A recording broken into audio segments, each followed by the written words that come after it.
Welcome to the Boss in Heels podcast with your host, Lara Nercessian, the podcast that shares the mindset, habits, tools, and tactics of inspiring women. That's what's next. It's how big, how much more can this little tiny girl from New Orleans, who was a ginormous being trapped in what is called a human body, who wasn't supposed to make it, who was made to believe she was small.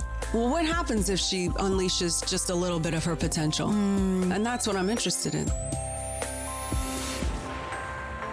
Hello, this is Lara Nercessian and welcome to the Boss in Heels podcast, where it is my job to share the mindset, habits, tools and tactics of inspiring women like my guest today, the powerful, incredible and indomitable Elena Cardone. Elena started her career in Hollywood and quickly gained success as a model and actress. You may have seen her on shows like 2.5 Men, Ally McBeal, and NCIS. Elena is an author, businesswoman, personal development coach, and public speaker. She currently hosts the Women in Power show and co-hosts the G&E show with her husband, Grant Cardone. She is also a competitive sport shooter, hot rod owner, entrepreneur, empire builder, and investor, and together with Grant has created a real estate portfolio of $1.2 billion. Elena's best-selling book, Build an Empire, lays the groundwork for creating, building and defending an extraordinary career and marriage, an empire based on the real-life, time-tested and proven principles used by Elena and Grant. I'm so happy to have Elena on the podcast as she is the ultimate boss in heels. Elena, thank you so much for coming on the show. Oh, thank you so much for having me. What an extraordinary introduction. Thank you. Oh, you're most welcome. You've done some incredible things. And Elena, I recently saw you and Grant present at the National Achievers Congress in Sydney. And I've been following you both on social media for years now. And I've often heard you talk about the struggles that you had growing up in New Orleans.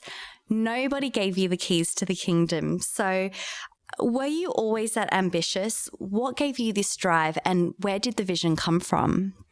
I've always been a competitive child. I've always had a lot of ambition. The vision, I've just always been a creative person. I visualize, I'm a daydreamer. So in schools, that would not be considered a good thing. I didn't like to focus on things like science or math or school. It didn't interest me. I didn't understand the purpose of it all. But of course you have to do that. So where did it all come from? I guess just a series of challenges or wins or obstacles or just the course of my life. Everything has set me up to do the next thing and then the next thing. And then that out of that spawns the next thing or the next creation. So it's kind of hard to say where the vision came from. It's just it's hard to say. It's hard to say that daydreaming is kind of a talent, but daydreaming is a talent. And, whatever the form is that it comes to you as, I just wish other people could recognize that, hey, you know what, even though that might look like a bad thing to a 6-year-old or a 7-year-old, when the teachers want you to make better grades or your parents want you to be like the other children, that if more parents could just understand and trust that maybe, just maybe one day that could be the thing that puts your child in a place where they win in life, it would just be incredible. Yeah, absolutely. And in terms of your, mindset and belief, so it sounds like that's something that stemmed from you from a very early, time in your life, really from childhood. It's sort of something that sounds like it's been embedded in you and what you do and how you think. Have you had any sort of particular mindset shifts or beliefs that you've adopted over the years that you think have sort of, added to that or, led you into thinking the big way and the 10x way that you do today? I think definitely. It's what you said. There are some things that were innately mine and came from me organically as a child. And also there's been a lot of things that have been put on me and us as beings in a society, culture, wherever you happen to be from, that aren't particularly yours, but you thought they were. Yes. And so I've had to strip a lot of those thoughts and ideas away, and really figure out who I am and get okay with being me and all of my weirdnesses or all of my, just thoughts and ideas, and be confident enough to say, this is who I am. This is what I represent, and share that with the world. Yeah, absolutely. I think that that's such a powerful message. But I had to change a lot. Like, for instance, when I was with Grant, or before I was with Grant, I had just something as basic or as simple as all men hold me back. I had this belief that men would somehow make me weak. And so I couldn't really be in a relationship. I didn't want to be in a relationship because that was a mindset I had. But you can have it with anything. Yeah. There's people who think money is bad, or money gives you problems, or people fight over money and money is bad. You know, they have so many misunderstandings about money. I had them too. I grew up, in New Orleans as this little rebel punk rock chick. And I thought rich people were a-holes. I mean, I don't know where that came from. Yeah. It was just me trying to be a rebel. And people with money owed me something, and they didn't, it was okay to steal from them. And I literally stole from what I perceived as rich people. Yeah. So I had to really learn about who I was and what really are my beliefs, and strip away the old and adopt the new. So I've done a lot of changing. Yeah, absolutely. And one of the things that I've heard you talk about on that point as well is around, you having to shift your mindset, particularly as you mentioned earlier, around men and, what they do for you. And earlier on, you found it really difficult to accept anything from anyone, whether it be, paying a bill for dinner or, helping you with anything, because you had such that, that strong independent mindset and belief that you didn't want anyone having anything over you. Yeah, I had to completely I had to adjust that. I couldn't be in a relationship with a powerful man, a successful man, a person that had more finances than I did, and operate like with this mentality. Finally, I just had to either get to the point with, okay, well, continue to date men that have less money than me, or don't want to give me anything, or I don't know. I really had to come to terms with myself and say, okay, what is that all about? Yeah. Like, does it even make sense? And why am I doing it? And can anyone really control you just because they buy you a meal? Like, what does that mean? Yeah. Certainly, it doesn't mean I'm obligated to have sex. Certainly, it doesn't mean you're going to come in and control my bank account and take over my house or my car that I was driving at the time. Like, what did that even mean? Yes. So I had to really break down these things in my head. Like, well, what am I even fighting so hard to protect? Yeah. Like, you can't take anything away from me. I live in America. Like, that would be illegal. Yeah. You know what I'm saying? Like, you can't have a slave in America. Like, just because someone offered to do something nice to me doesn't mean they're going to own me. Yeah. I had to look at these ideas I was having and how insane they were. They were psychotic. These are not normal thoughts. And once I was able to go, yes, somebody can help me and I can help them, and it's going to be okay. And maybe, just maybe, you can lift each other up and build each other up. And then where can you go? Yeah, absolutely. And that's what I did. And, we didn't always have where we're at now. We started at ground zero for us, which may have not been ground zero for everyone. Grant was already a multimillionaire when we met, but ground zero in terms of building what we've built today. Yeah, absolutely. And so now that you're out here and you've lived some of your wildest dreams, where do you go from here, and what's next for you? Well, I just now believe we're starting to scratch the surface. This was a 10-year vision in the making, back when Grant and I were in sacrifice phase, and we were not traveling the world, and we were not going out to dinners, and we had cut all spending, and there were no Chanel purses, and we did not know where our next source of income was going to come from, because the 2008 had crashed. His business, as we knew it, was over. All these kind of things started to happen. What was the question? The question was around, you've done all these amazing things and accomplished. Where next? So I just feel like we're starting to crack the surface now, because 10 years ago I said, look, I'm going to trade in this acting career in order to support you. We're going to get to where we want to build this empire. But back then I said, look, I want a global world tour. I want people to know us around the world. I want blah, blah, blah. All the stuff that's happening now is finally come into fruition, but we're just cracking the surface. So I feel like we've now hit target 1 and now we're going to target 2. So what's next is just more and on a massive level, and really making an impact in more lives, and just expanding. How big can we go? I remember when I told Grant, I want you to become a billionaire, he wanted to crack me over the head. And now I hear him saying, I'm thinking too small when the number's 10 billion. That's target 2, 10 billion. Yeah, right. And now he's talking, well, if I do 10, why can't I do 100? Because it's all made up anyway. Yeah. Don't you understand? This is all just limitations that you set in your mind. And when the game doesn't become about money, but what can you do as a being, a spiritual being, a human being, or whatever kind of being? What can you do, and where can you go, and where are your limits? That is the game I'm interested in. I want to see where I have to go, and who do I have to become to be that person, and how much pressure can I take and still deliver, and how much of an impact, So that's what's next. It's how big, how much more can this little tiny girl from New Orleans, who was a ginormous being trapped in what is called a human body, who wasn't supposed to make it, who was made to believe she was small.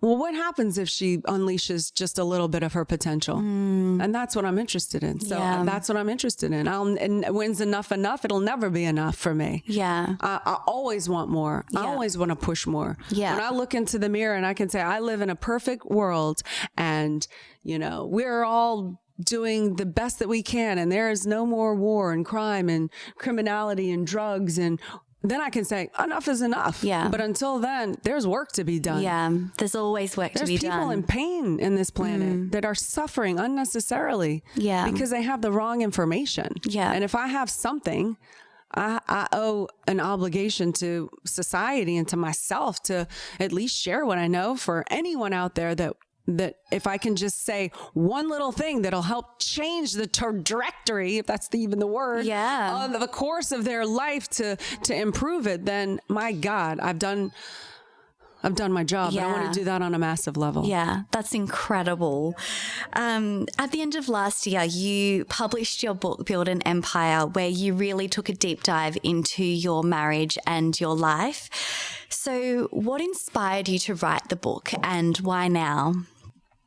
Why now? Because I have the statistic now. Why not before? I didn't have the statistic. I didn't have where I'm at now. I had a different phase. I had sacrifice phase. I had learning. I had observing. I had getting betrayed. I had all the things that I now have. So I couldn't talk about it back then. I wasn't the expert on it. Yeah. I didn't have the statistics in the area. I have it now. So despite what anyone might say about me, my looks, the sound of my voice, you can pick all that apart. You can't deny my statistics. I have a certain statistic now, and I feel a certain obligation to impart a little bit of wisdom in the hopes that I can fast track somebody else's success. Yeah. Because there's no scarcity in the world. If someone else becomes successful, it doesn't take away from mine. No. I want success around me. I want people happy around me. I want to live in a better world. I want to have friends around the world that can do things that are free.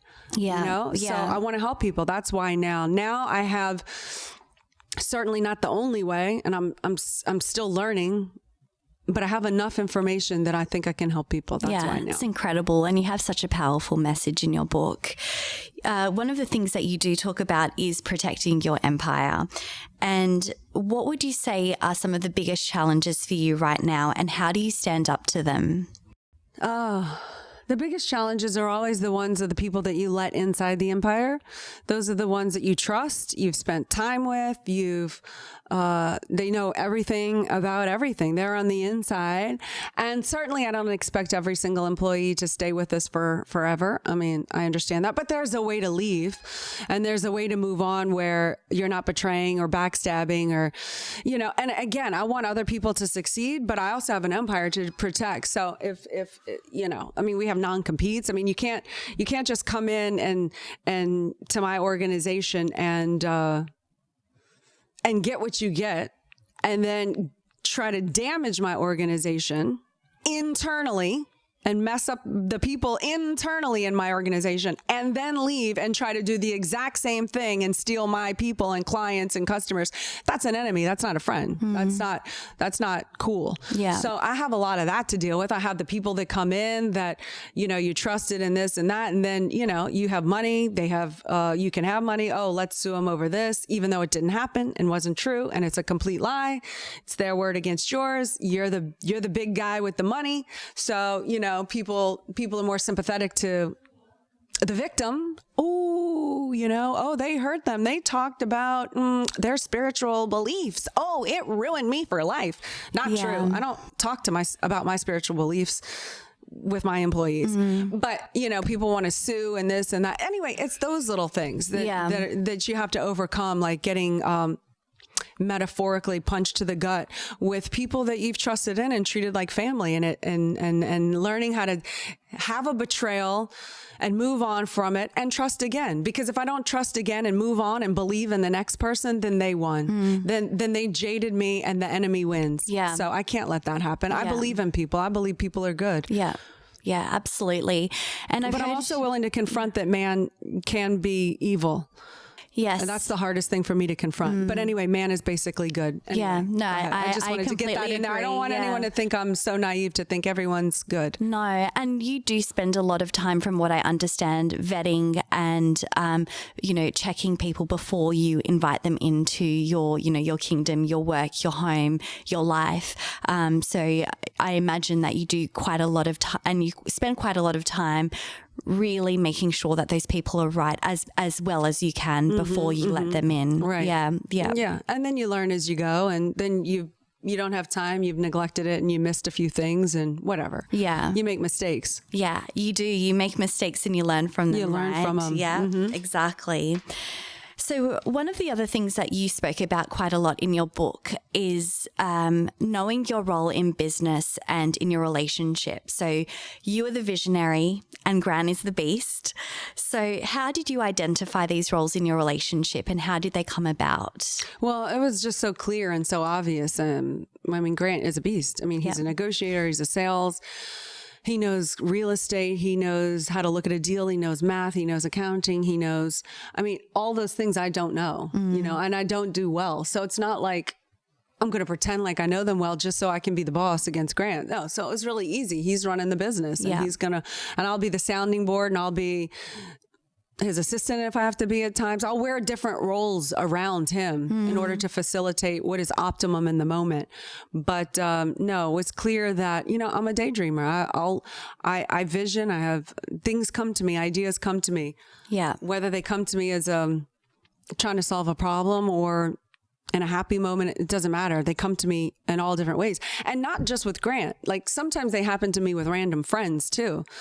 Random friends. I'm like, oh my God, you should blah, blah, blah, blah. And then you could do this and you can replicate this and you could sell your paintings in there and then you could do this.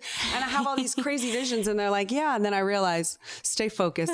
Grant's the beast. When I go off on him and I'm like, oh, you could do this and this. And sometimes he's like, half of it's crazy and hits the cutting room floor. But half of it, he's like, that's a good idea. Yeah. And he runs with it because he's a beast and he's an animal and he knows how to see an opportunity and make an opportunity and create an opportunity.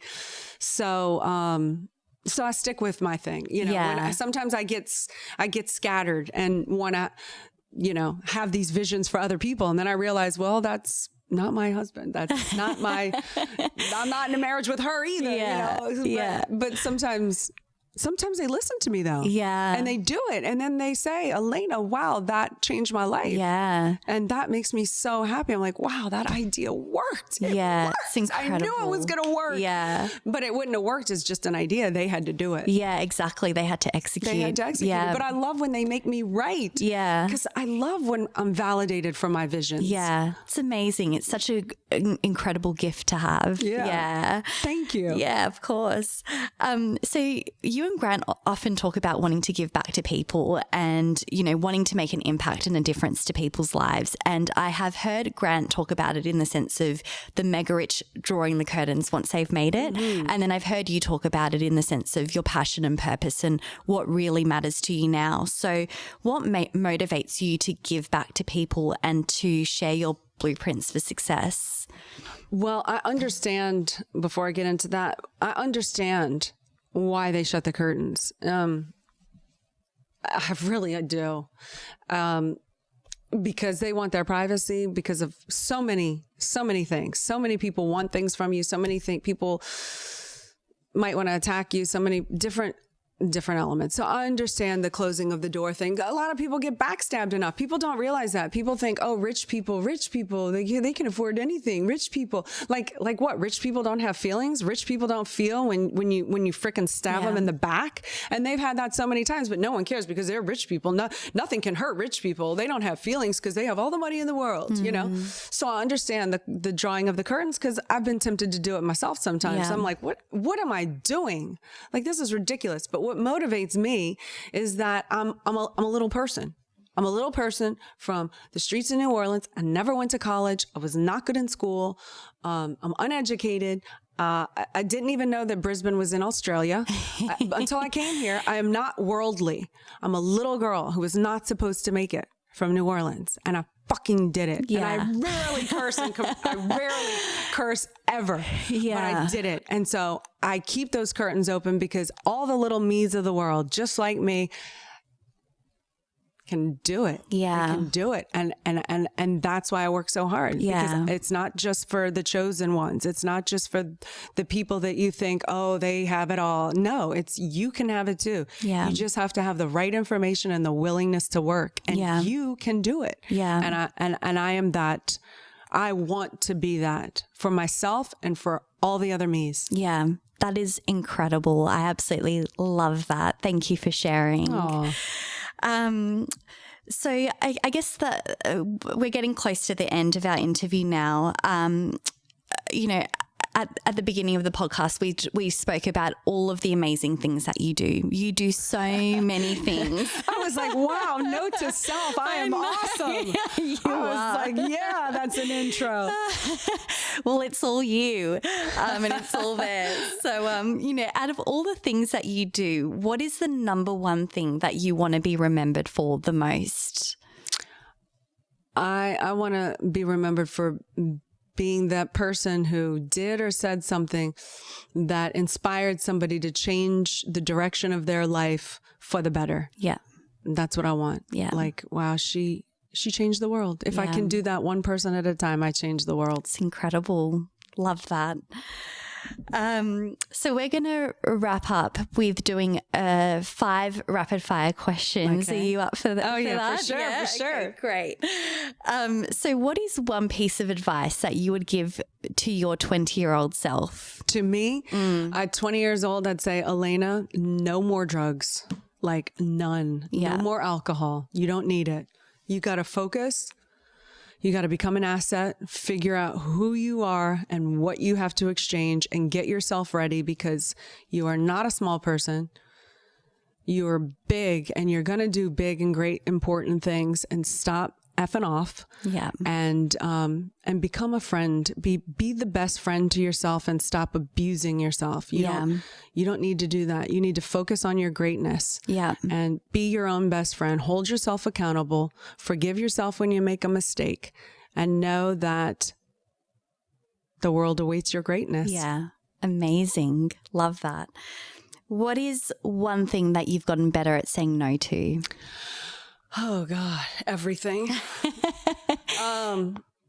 Everything. I mean, you literally probably can't imagine the requests that I get for help of every single nature. Yeah. Whether it's financial, or they need this or that or this or that. I mean, everyone expects the rich person to solve their problems in life. And I mean, even some of my friends I've had to say no to. I I've given $10 million to charity. I have policies in place. I have my charities, and that's what I do. I have policies, and I do break them sometimes, and it gets me in trouble, you know? Yeah. But most of the little stuff that I do behind the scenes, I try to do anonymously, unless I'm trying to garner support and help from the community, which I don't like to do very often because then everyone wants it. But I've just learned to say no. And no matter what it makes me look like I look like the insensitive rich person who can help but didn't. But that's not my mission. I'm not the problem solver for you. I was the problem solver for me. Yes. I figured out my way, and I can tell you how, hopefully give you something to help you solve your problem, but I didn't agree to solve your problems. So I can't. I don't want to. I do. I want to. I want to save the world. I want to. That's not what I can do all day long, is to give this person a loan or this one money or help this one with this. And they all have the worst, terrible stories you can imagine. Yeah. You know? Yeah. I mean, you're absolutely right. I think there's always, you putting policies in place and prioritizing is so important, because otherwise, if you're spread so thin across so many different things, how are you going to be able to help anyone? Yeah. And then, how can I help one and not the other one, and this and that? And it's just, I can't. And that's what I say. And that's how I get out of it. I say, look, I just have a policy that these are the organizations that I'm philanthropic with, and they get my money, and it's an organization I trust, but we don't do individual loans for a reason. And, I hope we can still be friends. Yeah. Yeah. Smart. Yeah. What's the best investment that you've ever made? In myself. Yeah. Can be anything. Yeah. I mean, I've taken a lot of courses. I don't really talk about this because that's not my thing, but I am a Scientologist. It's an applicable religion.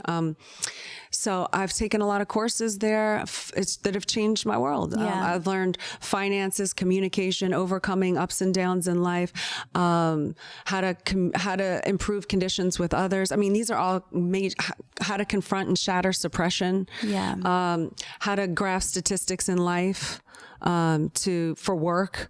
I've studied so many courses, ethics, personal values and integrity. So I took a confidence course. Anyway, all these tiny little courses, I've self-educated. I mean, I've educated myself. I've taken courses in myself that have changed who I am, the way that I think, and how I can apply it to life to actually make a difference. So I rarely talk about that, but that's the biggest, most important investment that I have made into myself. Yeah, it's incredible. What is one motto, quote, or saying that you live by? I think about this all the time. I'm not sure it's the best one, but I play it in my head almost every day, probably multiple times a day. And it's in my book. I say, you're either creating or destroying an empire at every moment of the day with every decision that you make. And so there are some times when I look at things that I want to do and I have to go, creating or destroying. Is this purely just for me? And do I need that? And is that the creating because I actually need this right now for me? And then I'll do it. Yeah. Or is this you just trying to get out of something, loafing, or, being upset at Grant, so you're going to do this or that, but ultimately it destroys, like this back and forth thing, or even with the kids. Like, I look at that all the time with these decisions. Like, am I creating or destroying? Is this creating or destroying? Is this creating or destroying? Sometimes I know it's destroying and I do it anyway. Yeah. And it's not right. Yeah. And I do have to deal with the consequences of that. I'm not perfect, but I try to diminish those times. I try to say, you're destroying and you know it, knock it off. Don't do that because it's destroying. Yeah. Yeah. You're right. I believe in that philosophy as well. Mm-hmm. And final question is, what one habit, routine, or ritual has most positively impacted your life? Martial arts and that world. I just discovered it almost 2 years ago. I wish I would have discovered it earlier. I'm very passionate about it. Calms me down. It's given me such a tremendous amount of confidence, not just self-defense and fighting. Like I'm not dumb. I first of all, I have no desire to fight a man. I don't want to get in a fight with anyone.